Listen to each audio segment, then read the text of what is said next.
Bonjour, chères auditrices et chers auditeurs, chères spectatrices et spectateurs, pour cette séance où nous continuons de suivre la structure du livre d'Antoine Ariakowski, qui est celui qui nous invite ici aujourd'hui.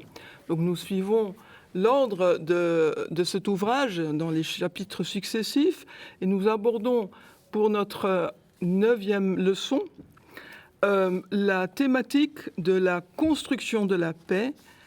Comment faire bénéficier cette construction des apports de la nouvelle science écuménique, et je laisse la parole à notre collègue Antoine Ariakowski.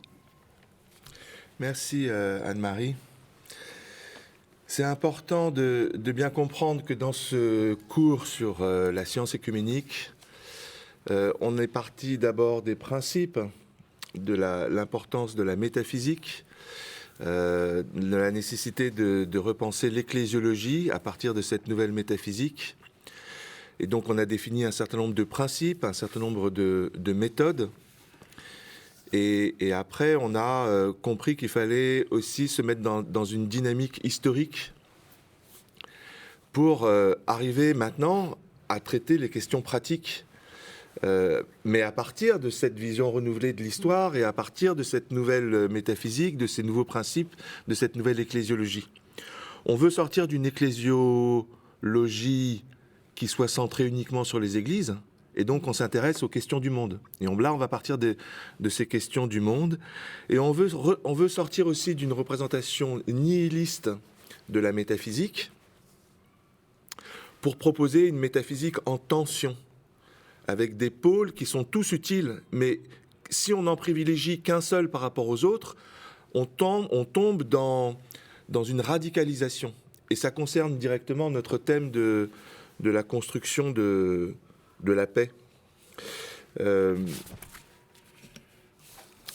Alors, sur cette question de la construction de la paix, il faut tendre vers ce que Abdenour Bidar, qui est un penseur d'origine musulmane, utilise comme expression, c'est l'identité tisserande.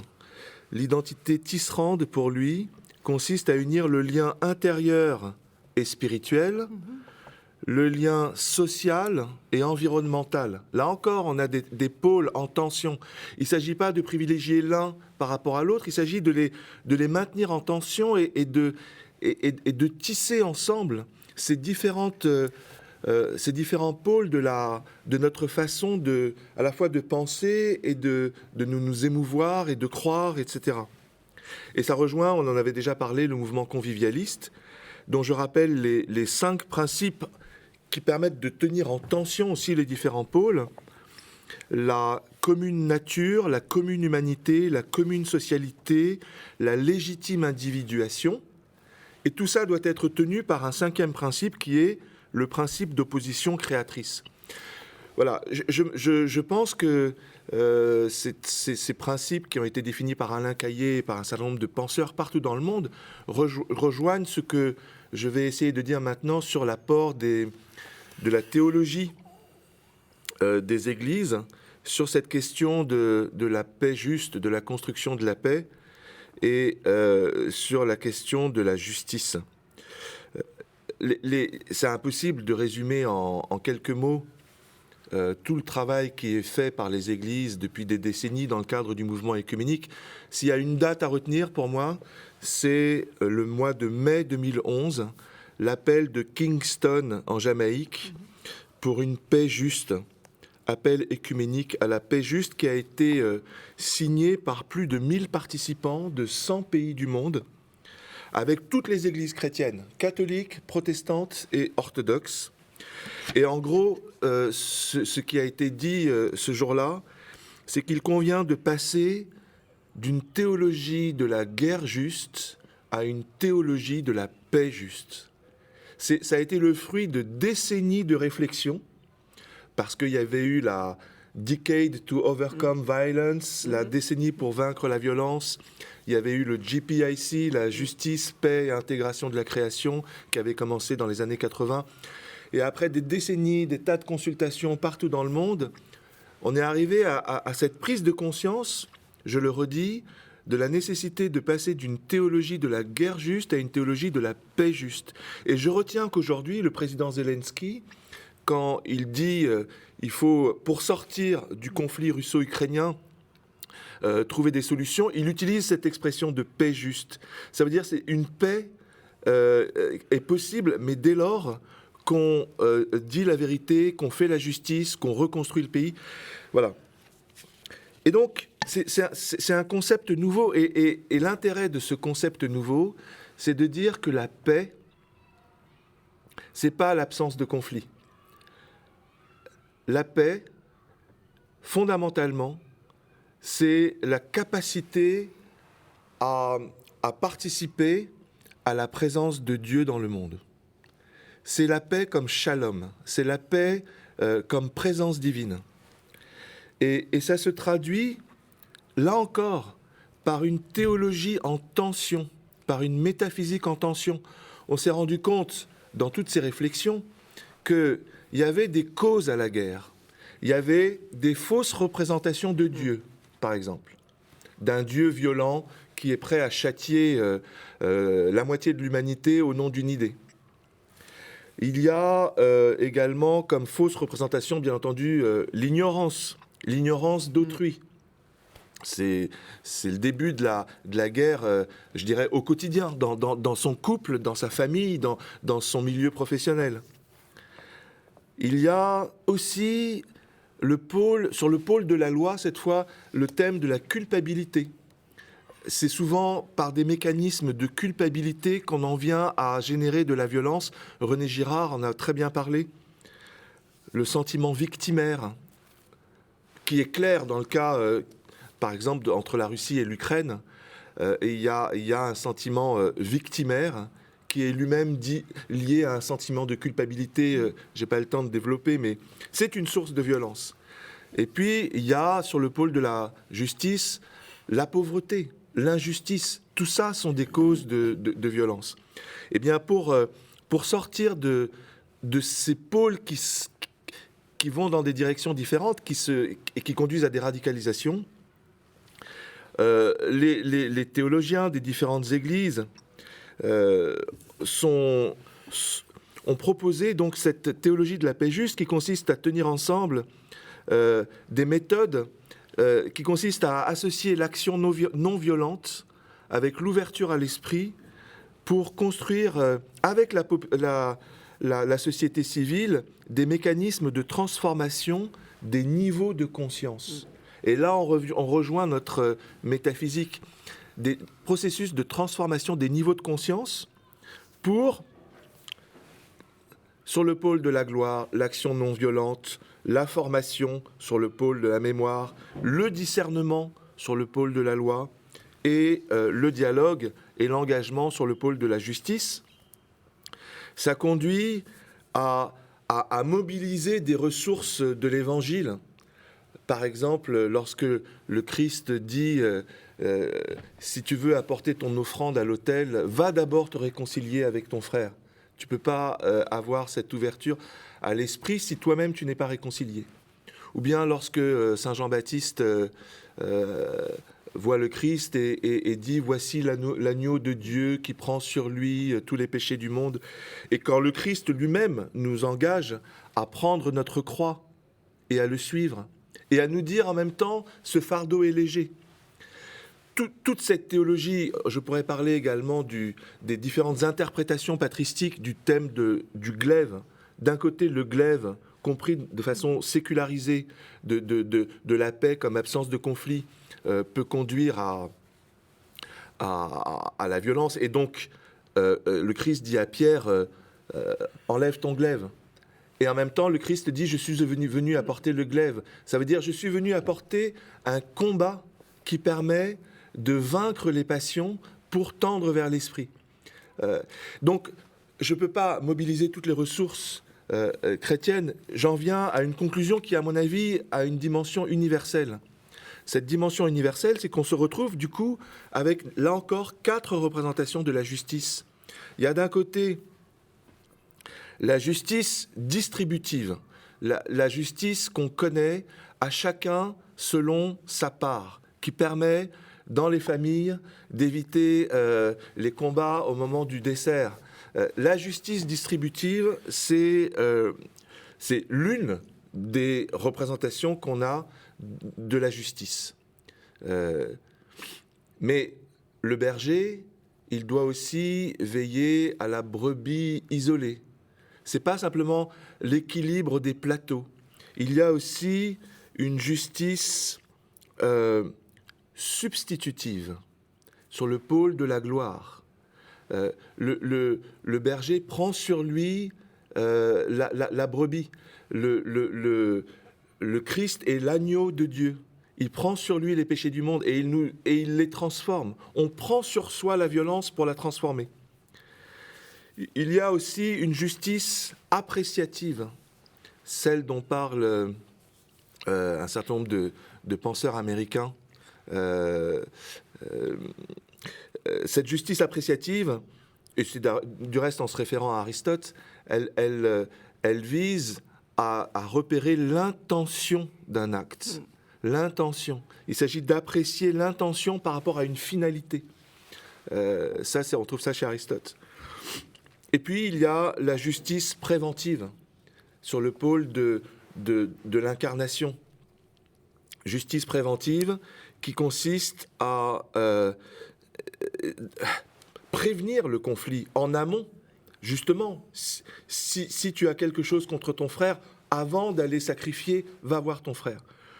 Pour aboutir, pour chercher le pardon et pour chercher la réconciliation. Et cette justice préventive, elle est aussi reconstructive.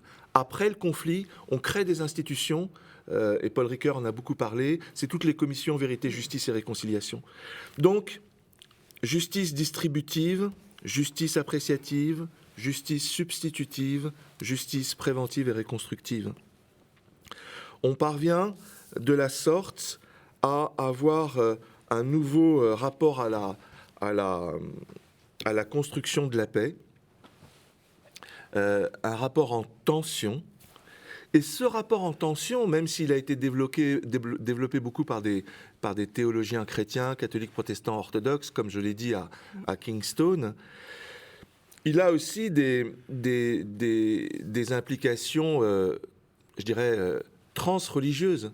Quand on voit Gandhi et l'enseignement de la Satyagraha, qui signifie un attachement ferme à la vérité qui permet une résistance non violente à l'oppression, et qui est basé sur la connaissance de la non-dualité qu'on trouve dans l'hindouisme, mais qui est marqué, bien entendu, aussi. Gandhi a fait ses études en Angleterre par tout l'apport chrétien. Eh bien, il permet d'intégrer altérité et identité au nom de la construction de la paix et du bien commun.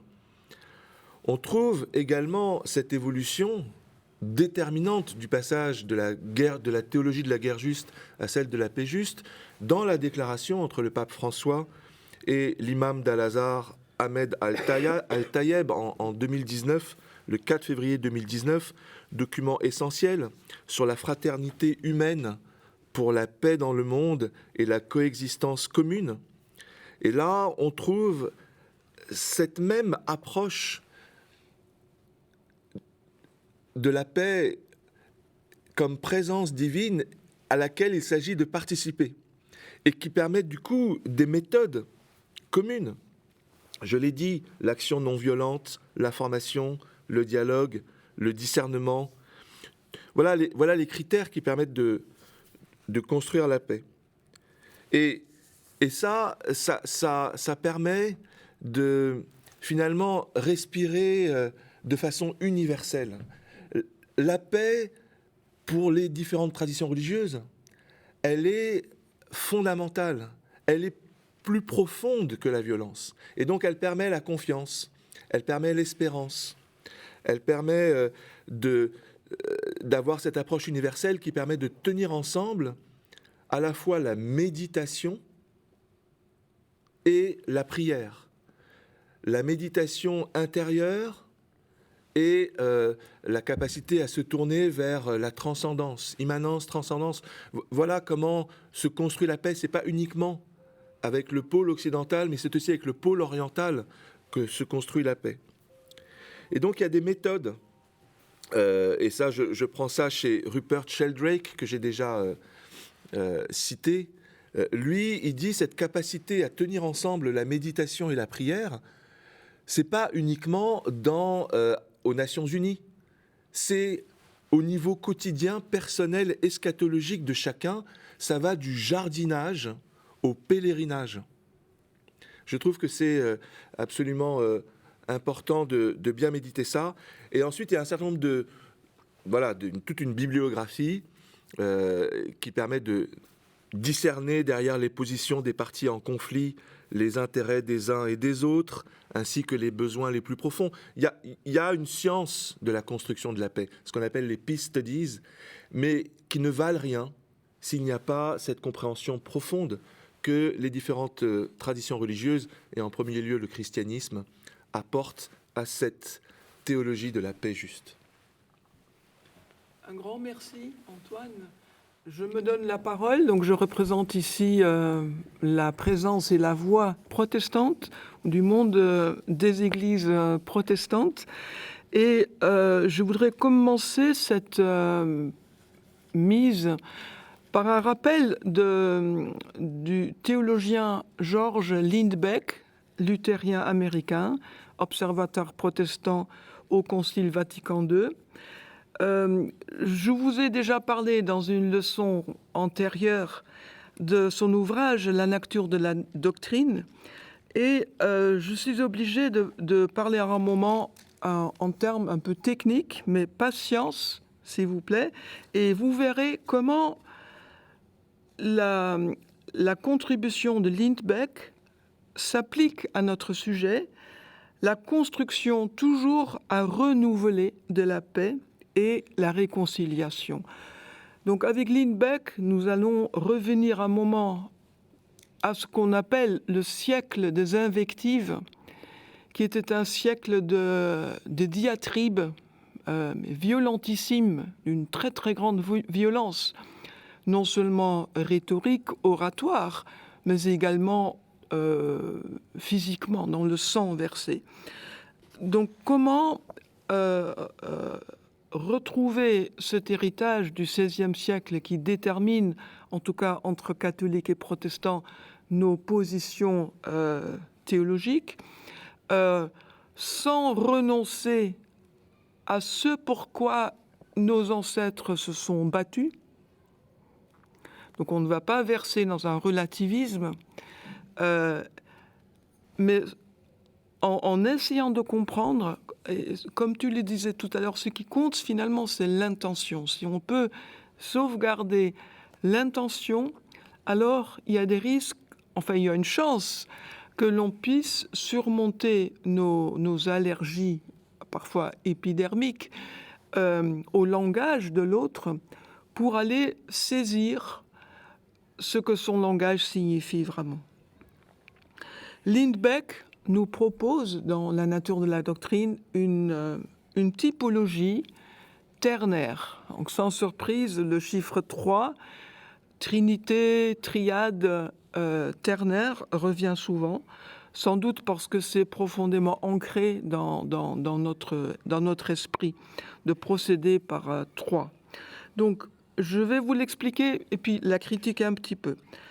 Il existe, d'après Lindbeck, 3 modèles pour expliquer comment fonctionnent les doctrines. Le premier modèle, on met l'accent sur les propositions. C'est une approche où on est attentif à la dimension factuelle, comme on dit en droit, l'aspect positif, la dimension cognitive. Les doctrines sont alors comprises comme des affirmations sur des vérités objectives. En insistant sur cette dimension-là, on prend le risque de verser dans le fondamentalisme chrétien. ça c'est un commentaire, disons, contemporain sur la faiblesse de ce modèle cognitif propositionnel. Une deuxième manière de comprendre des affirmations, c'est que la doctrine révèle une expression et une expérience. Les doctrines ne contiennent pas d'informations, ils reproduisent des sensations intérieures, des attitudes et des orientations. Donc ça, c'est le modèle expressif existentialiste. Le troisième modèle, sans surprise, est celui que préfère Lindbeck. C'est celui qui va mettre en avant.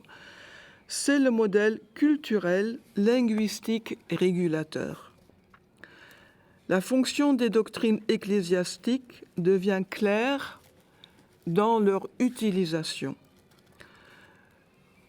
Cette utilisation ne peut être universelle, elle va dépendre de la communauté au sein de laquelle la doctrine fait sens, régule.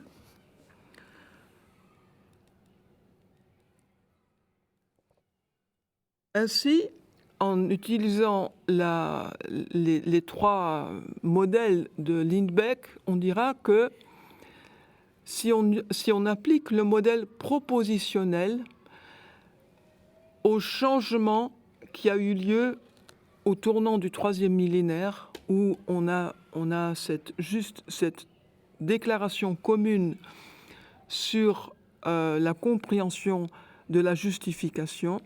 Alors, certains critiques de ce pas en avant ont dit, mais comment est-ce que, notamment les catholiques, vous pouvez dire que ce qui est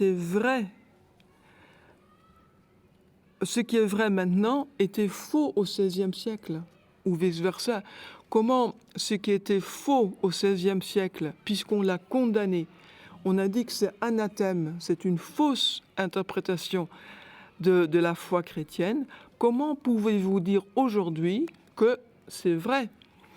Donc avec la méthode Lindbeck, on dira, mais c'est que cette critique ne vaut que si on reste enfermé dans un modèle propositionnel. Si vous entendez la foi comme une régulation pour une communauté historique, donc conditionnée par les circonstances historiques et géographiques en particulier, alors on peut comprendre que au troisième millénaire, il convient de parler d'une autre manière de la doctrine. Lindbeck rejette le deuxième modèle, donc expérientiel, expressif, en disant si vous élevez un enfant loup, c'est-à-dire un enfant à qui on ne donne aucun langage, vous connaissez ces expériences qui étaient, à vrai dire, barbares, pour savoir ce qu'un enfant saurait si on ne lui disait rien. Donc, quelle est la part de la connaissance innée? Maurice Hollander, qui vient de décéder, avait à ce sujet un très beau livre, Les langues du paradis.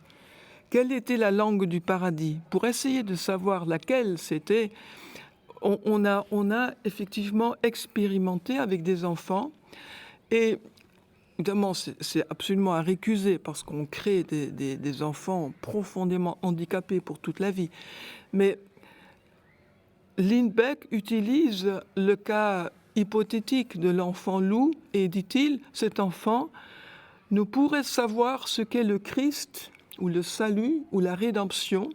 En effet, pour appuyer sa thèse du troisième modèle, il dit on ne peut appréhender ces réalités-là que parce que nous avons reçu ce langage-là dans notre communauté de foi.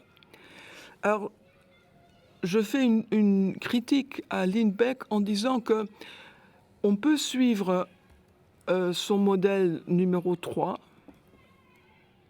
lui donner priorité, et en disant qu'il y a des cas peut-être marginaux, mais intéressants, pour lesquels il faut être ouvert, de conversion de personnes qui réellement n'avaient pas cette culturation. Pardon. Excusez-moi. Je reprends. Cette culturation explicite. Sans doute avait-il par osmose une culture chrétienne et se présente un jour, dit-on, à la table de la communion, que l'on leur donne sans aucune condition. Et dit-on, il y a des conversions à ce moment-là même, donc qui viendraient contrecarrer le modèle exclusivement linguistique culturel. Ceci est très important pour comprendre comment les choses ne sont pas vraies une fois pour toutes.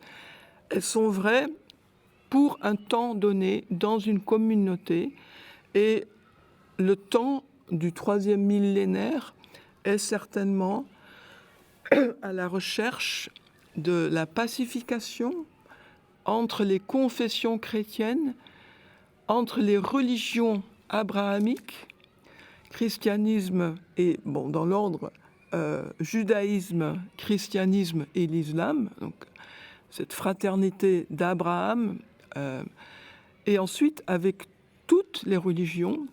Et nous ferons ainsi notre partie, nous serons, nous, des ferments dans la société.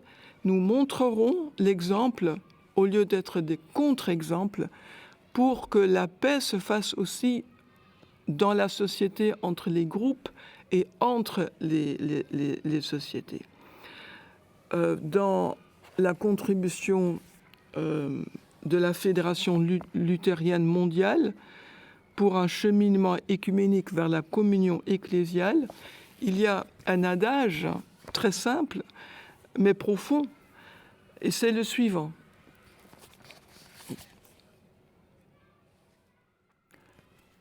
Être luthérienne ou luthérien signifie être écuménique. Cette directive, ce principe directeur, on pourrait chacun se l'approprier. Être catholique romain signifie être écuménique. Appartenir au monde orthodoxe signifie être écuménique.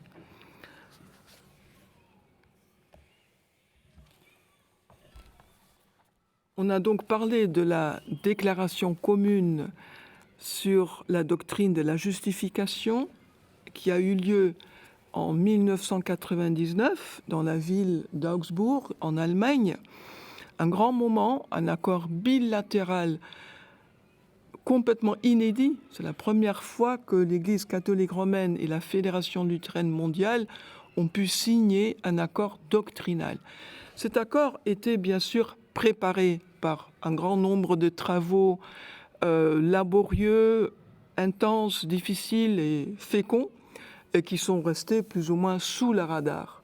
C'est avec cette signature commune que le monde a pris connaissance de cet immense pas en avant où luthériens et catholiques ont déclaré officiellement que ce qui était cause de division et d'anathème mutuel au XVIe siècle ne l'est plus, qu'on a trouvé une formulation commune de cette grande doctrine concernant la justification par la foi seule. Ensuite, on s'est dit qu'on allait vers une commémoration du 5e centenaire de la Réforme. Donc on place par hypothèse ce début de la Réforme en l'an 1517, et chaque célébration du centenaire était toujours une occasion, je dirais, de hyper confessionnelle. C'était par exemple en 1917, c'était pas du tout l'écuménisme qui était à l'ordre du jour, puisqu'on était au sein, on était au milieu d'un conflit mondial où les adversaires étaient en plus clivés confessionnellement, donc allemands luthériens et calvinistes bien sûr aussi, contre français catholiques. Je simplifie, mais vous voyez, avec les Anglais au milieu. Donc vous voyez que c'était un contexte qui ne se prêtait pas à une commémoration écuménique de la Réforme. En revanche, en 2017, les cartes ont été redistribuées de manière radicale et on va pouvoir célébrer, commémorer ensemble la Réforme, donc l'année zéro de la Réforme 1517. Et là, j'attire l'attention sur cet ouvrage du conflit à la communion, commémoration commune catholique luthérienne. Donc un ouvrage très accessible qu'on peut télécharger aisément. Et entre-temps, il faut ajouter que cet accord qui était à l'origine bilatéral est venu s'enrichir.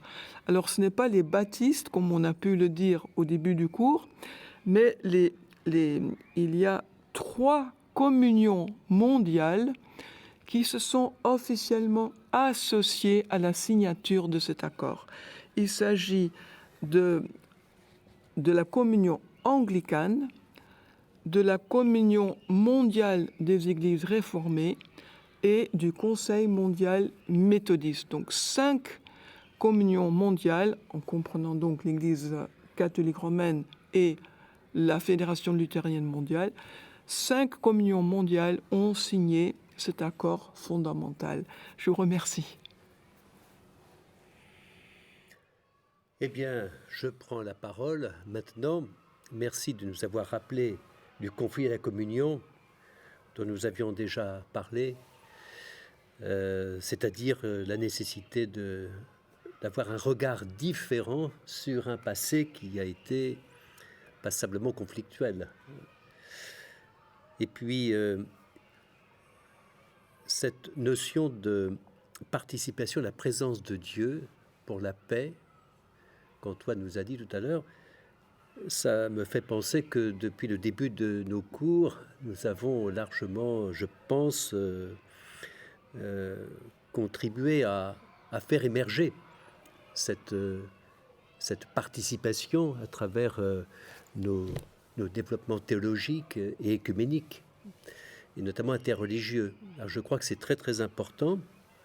Et pour ma part, je vais avec vous, en reprenant des exigences de paix que nous sentons dans nos convictions religieuses et non religieuses aussi, je vais nous demander ce que nous pouvons entendre par une doctrine universalisable adaptée aux priorités mondiales de l'heure. C'est une notion que je reprends d'Antoine dans son essai de métaphysique œcuménique.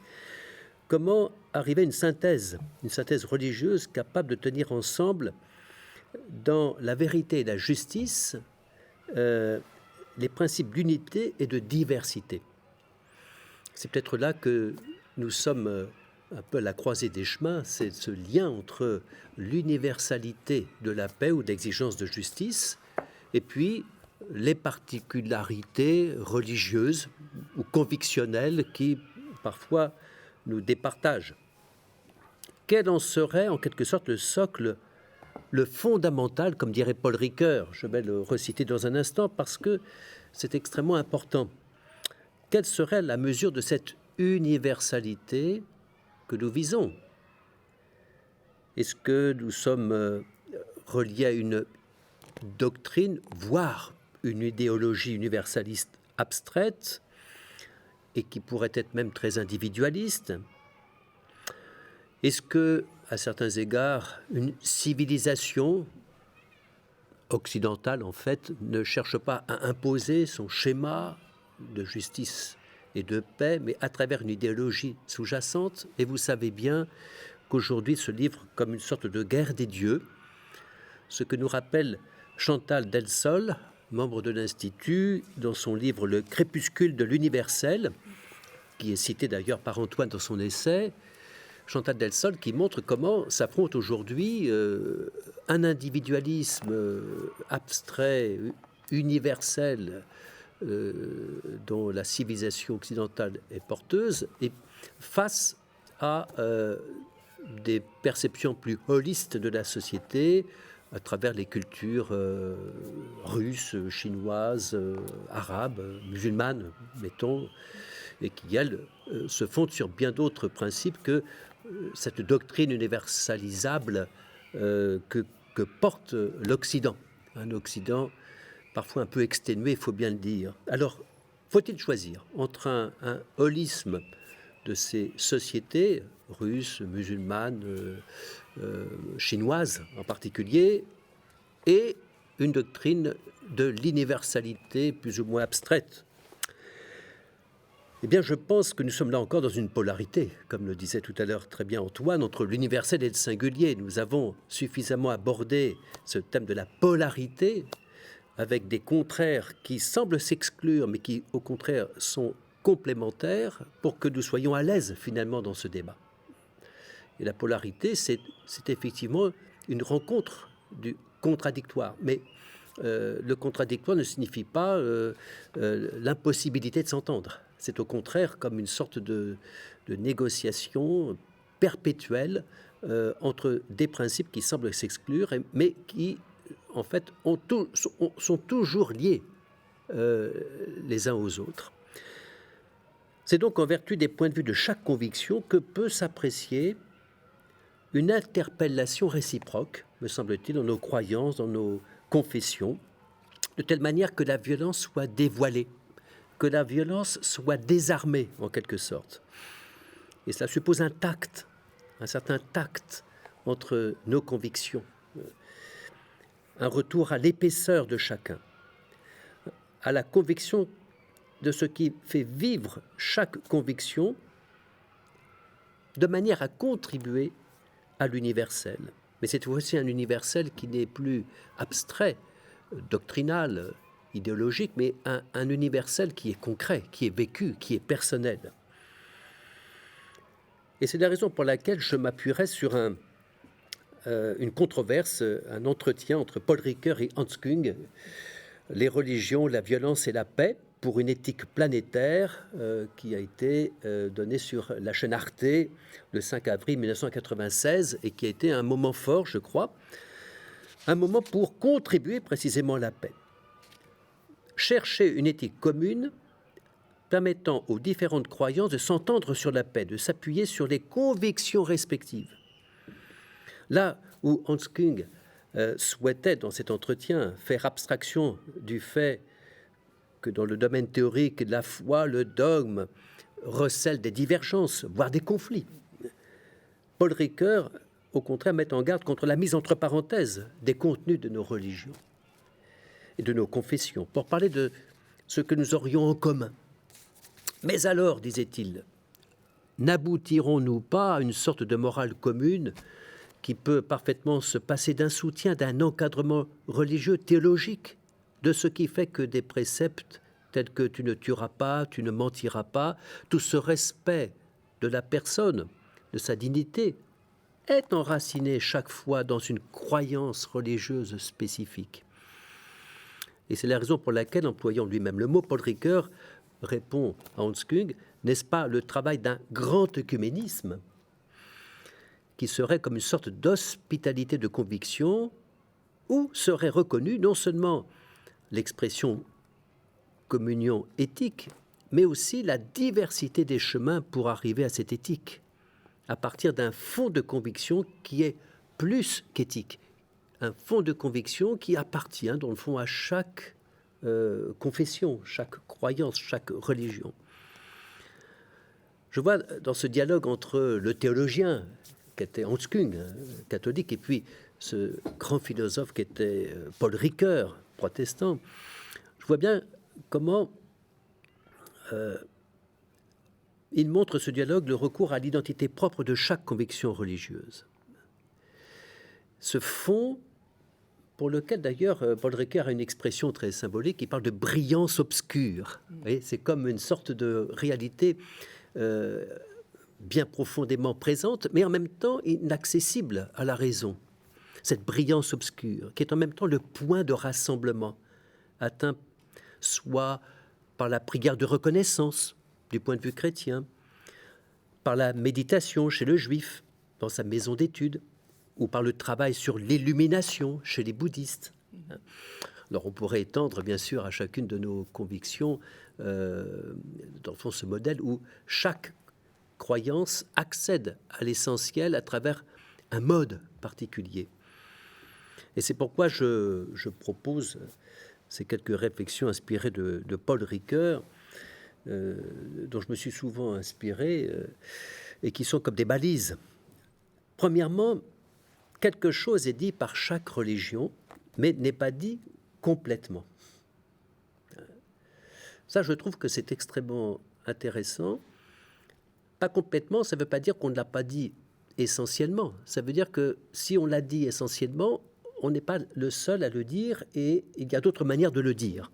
Il y a un arrière-fond, un fond plus fondamental. Deuxièmement, le problème est de comprendre ce qui nous sépare. Il faut jouer là la difficulté plutôt que la facilité, comprendre les différences. C'est-à-dire qu'au lieu de vouloir aller au point commun qui nous rassemble, c'est-à-dire le dénominateur commun, aller précisément à la difficulté, comprendre les différences plutôt que de se contenter des convergences, en laissant de côté ce qui fâche, en quelque sorte, pour le dire dans un langage plus trivial. Troisièmement, nous apprendre à penser dans le langage de l'autre. Ce qui m'y fait penser, c'est du conflit à la communion, entre autres, mais c'est déjà un propos de Paul Ricoeur. Oui, apprendre à penser dans le langage de l'autre, ça veut dire j'apprends à, de manière empathique, comprendre ce que veut dire l'autre, tâcher de me mettre à sa place. Quatrièmement, chercher au plus profond de sa conviction ce Dieu qui nous rejoint et que personne ne maîtrise. Pour retrouver la motivation de non-violence de ma propre conviction, il faut que je trouve dans le fond même de ma conviction de quoi condamner et briser le moment de violence, pour retrouver dans le fond de la conviction ce que je ne peux pas dominer, ce que je ne peux pas maîtriser. Je pense que c'est toute la différence qu'il y a entre être habité par la vérité et puis posséder la vérité.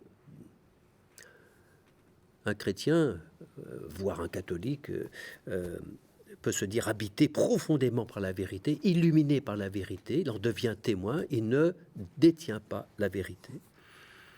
Cinquièmement, ne jamais considérer que c'est fait. C'est toujours à faire, et donc à protéger et à promouvoir.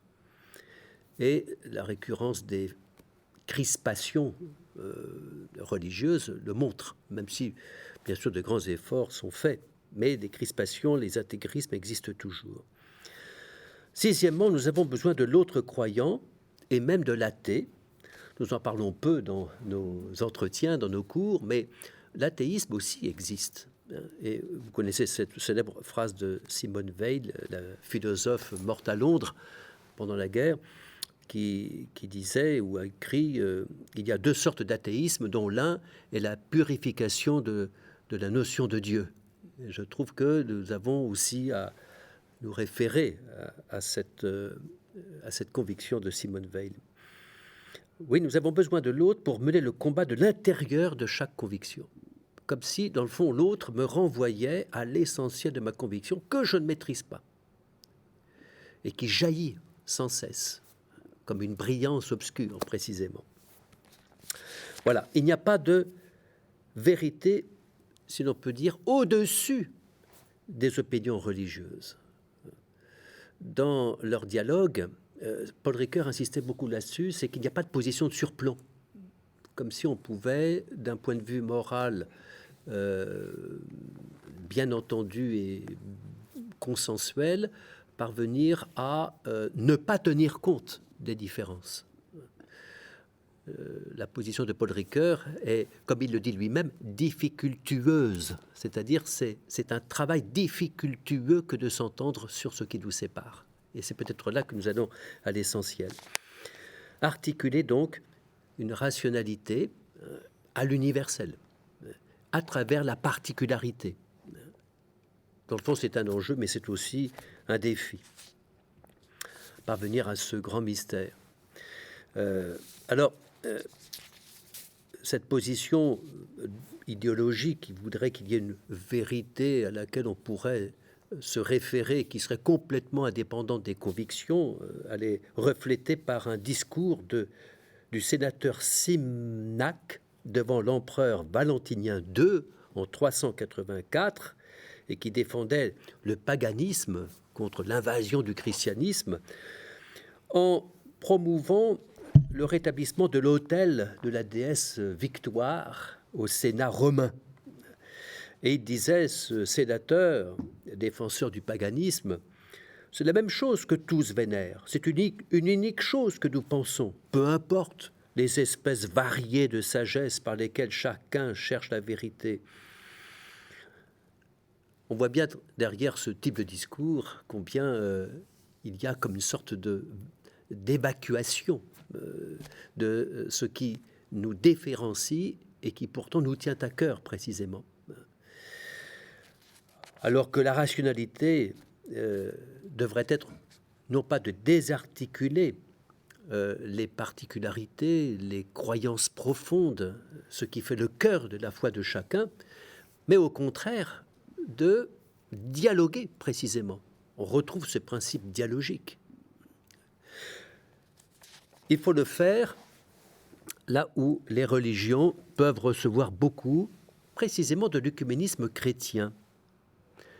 Et je me réjouis que tout à l'heure Anne-Marie ait cité à nouveau du conflit à la communion, ce beau document de 2014 pour fêter la réforme en 2017, et qui dit précisément cela, c'est que cette entente par un consensus, on l'a vu dans la doctrine de la justification, un consensus différencié, c'est précisément le service, à mon avis, que l'œcuménisme entre confessions chrétiennes, nous pouvons rendre à d'autres religions qui vivent des conflits terribles. Alors je pense à l'islam en particulier, chiites, sunnites, comment aider des religions à accepter leur propre division intérieure, de telle sorte que ce qu'il y a de séparateur ne soit pas empoisonné, pour reprendre le langage que j'ai déjà utilisé, pour évacuer ce qu'il y a de véreux et pour, au contraire, ressaisir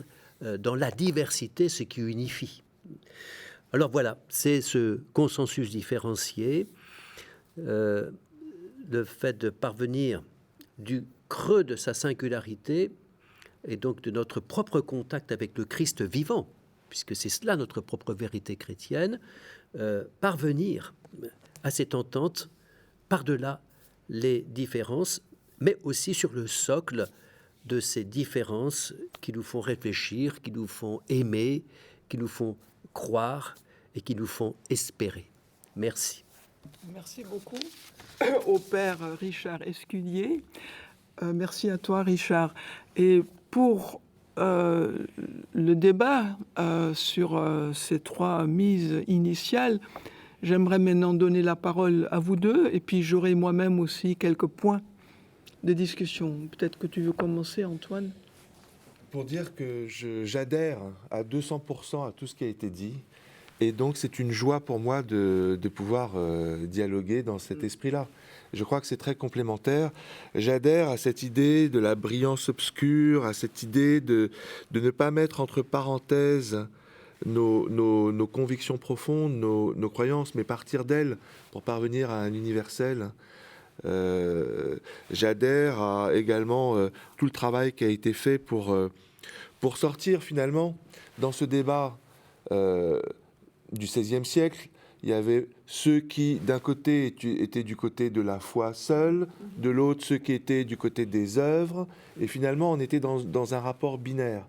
En travaillant sur cette doctrine qui fait sens dans une culture, eh bien, on est dans une dynamique eschatologique. On est ni dans le relativisme, ni dans l'absolutisme.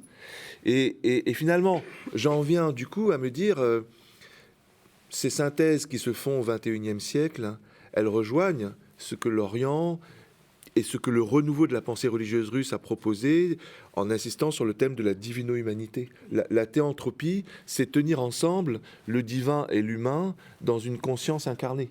Et je pense que c'est un point qui est important. Alors, j'aurais un élément à ajouter par rapport à ce que j'ai pas eu le temps de dire tout à l'heure, si je peux. On n'a pas le temps de trop développer, mais je pense que ce qu'on dit là est original et qu'il faut prendre conscience que ça va changer la donne. Souvent, les révolutions, c'est une accumulation de discussions, de cristallisation de paradigmes, et puis au bout d'un moment, ça change la donne. Eh bien, je pense que ce qui pourrait maintenant changer la donne, puisqu'on parle d'un écuménisme pratique appliqué, c'est par exemple la proposition de la communauté de Sant'Egidio, la communauté de Riccardi, cette communauté catholique œcuménique, c'est de dire on a des ministères de la Défense qui considèrent la paix uniquement comme l'absence de conflit. Il faut maintenant créer des ministères de la paix shalom. Et ça veut dire quoi? Ça veut dire des lieux institutionnels financés par l'État qui permettent la paix préventive, qui permettent la paix reconstructive avant les conflits, pendant les conflits, après les conflits, qui intègrent les sociétés civiles. Voilà des propositions qui apparaissent comme très poétiques, que les politiques ne prennent pas au sérieux, alors qu'elles sont capitales et elles permettent d'économiser de l'argent. Les budgets des ministères de la Défense sont faramineux. Et quand je vois le travail qu'on a fait à notre niveau au Collège des Bernardins sur la construction de la paix entre la Russie et l'Ukraine, qui disait, et ça c'est pas grand-chose, rédigeons ensemble, entre historiens russes et ukrainiens, un manuel d'histoire qui nous permettrait d'avoir une vision commune du passé pour pouvoir nous projeter ensemble dans l'avenir. Ça coûtait rien du tout. Ça coûtait, comme je le dis souvent, à peine une roue d'un char Leclerc. Aujourd'hui, on n'a pas fait ce travail et on est obligé de dépenser des sommes folles. Or, les budgets sont des documents moraux. Il faut qu'on invente aussi des instances d'évaluation de nos politiques publiques et de nos budgets qui intègrent ce qu'on vient de dire là sur la construction de la paix. J'aurais d'autres propositions pratiques à faire, mais je ne veux pas monopoliser le débat de notre discussion. Je rebondis directement. Oui. Tu veux... Non, vas-y. Alors, moi, j'aurais trois choses à ajouter. La première, c'est ce que tu as dit, Richard, sur l'athéisme. Parce qu'il ne faudrait pas que, dans un dialogue écuménique, on fasse semblant de penser qu'on vit encore en régime majoritaire. Ce n'est pas le cas. Dans la société d'aujourd'hui, il y a des personnes profondément sécularisées, il y a des agnostiques, il y a des athées, et puis il y a des croyants d'autres convictions et religions. Et je me souviens, enfin, j'ai appris que Dietrich Bonhoeffer, donc le théologien de l'Église confessante, a beaucoup appris en prison, donc la captivité aux mains de la Gestapo, lui a fait voir dans le frère communiste un véritable frère. Et ça a profondément modifié sa conception qui était, il faut le dire, quand même assez bourgeoise de ce que cela signifiait être allemand. Donc il a compris que le communiste était un véritable frère. De même, on a parlé dans un cours précédent du goulag. J'ai appris donc en Ukraine, à Lviv, que il y avait dans le goulag des évêques orthodoxes et des évêques de l'Église gréco-catholique, donc orientale, et qu'ils ont pu communier. Le goulag les a réunis. Donc le siècle des martyrs est aussi un siècle de témoignage. Deuxième point que je voulais aborder, c'est ce que disait Panikar sur comment conduire le dialogue interreligieux ou interconvictionnel. Un principe vraiment important, il me semble, c'est de dire on part naturellement de son propre centre, donc sa foi, qui est toujours belle et élevée, et on va comparer avec ce qu'il y a de pire ou de plus trivial ou de plus choquant dans l'autre. Donc on va voir la poutre dans l'œil de l'autre et on ne voit pas qu'elle est dans notre propre œil. Positivement, il faut conduire le dialogue de centre à centre.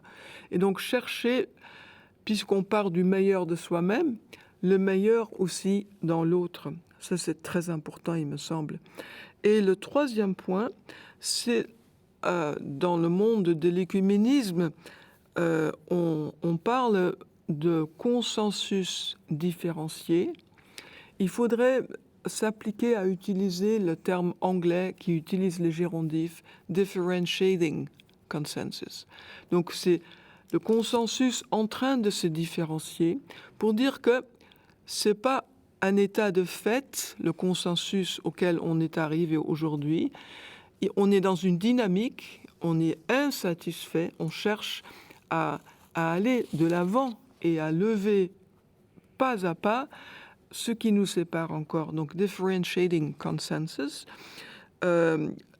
pour exprimer la chose, on peut aussi dire par rapport à la formule de Kuhlmann que toi, Richard, tu avais citée, l'unité dans la diversité. On parle maintenant de l'unité dans la diversité réconciliée, mais pas non plus dans le sens de on est arrivé à un accord, on va en rester là. C'est toujours un tremplin pour aller plus haut, plus loin. Voilà. Merci beaucoup. En effet, je suis tout à fait d'accord avec cette vision. Et puis, cette notion de consensus en train de se différencier, ça va un peu dans le sens de ce que je disais. Il ne s'agit pas de creuser les différences, mais d'aller jusqu'au fond de ce que la différence nous révèle d'original. Hein. Et original au sens, dans les deux sens du mot d'ailleurs, hein. Aller à l'origine finalement, qui est le Christ. Et puis, les réflexions à travers Georges Lindbeck me font penser à Avery Dulles, que nous avons déjà cité, les théologies de la révélation, où le théologien américain, devenu cardinal et exégète remarquable, mettait en valeur les 5 modèles, les 5 modèles de christianisme, en commençant justement par le modèle doctrinal propositionnel, puis le modèle existentiel, le modèle mystique, et il disait à la fois les avantages de chaque modèle et en même temps les inconvénients de chaque modèle, c'est-à-dire les limites plus exactement. Et ça m'a beaucoup intéressé, à tel point que j'ai proposé une synthèse en quelque sorte de ces 5 modèles et de l'évaluation qu'on peut en faire à des professeurs du primaire dans une école dont j'étais l'aumônier, de manière à aider les professeurs à comprendre que l'on peut avoir une façon de comprendre sa propre foi chrétienne, soit propositionnelle et catéchétique au sens parfois un peu étroit du mot, ou bien dans un sens plus existentiel, ou plus social, ou plus mystique, sans pour autant s'opposer à d'autres modèles ou à d'autres façons de voir, qu'il s'agit de voir la complémentarité de ces modèles, tout simplement. C'est que ce sont 5 richesses, 5 façons riches d'entrevoir sa foi, de la vivre, et qui n'est pas contraire à la manière de l'autre, en quelque sorte. Et c'est ce qui m'a fait penser, est-ce que Lindbeck va dans ce sens-là? C'est complémentaire, c'est convergent? Alors, lui, il est un peu plus tranchant.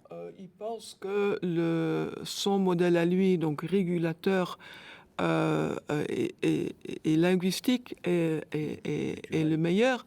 Mais je pense que nous disons plutôt autour de cette table qu'il y a de tout dans chacun. Il n'y a pas un modèle mystique unique qui n'aurait rien à voir pour les 4 autres. Nous sommes tous peu ou prou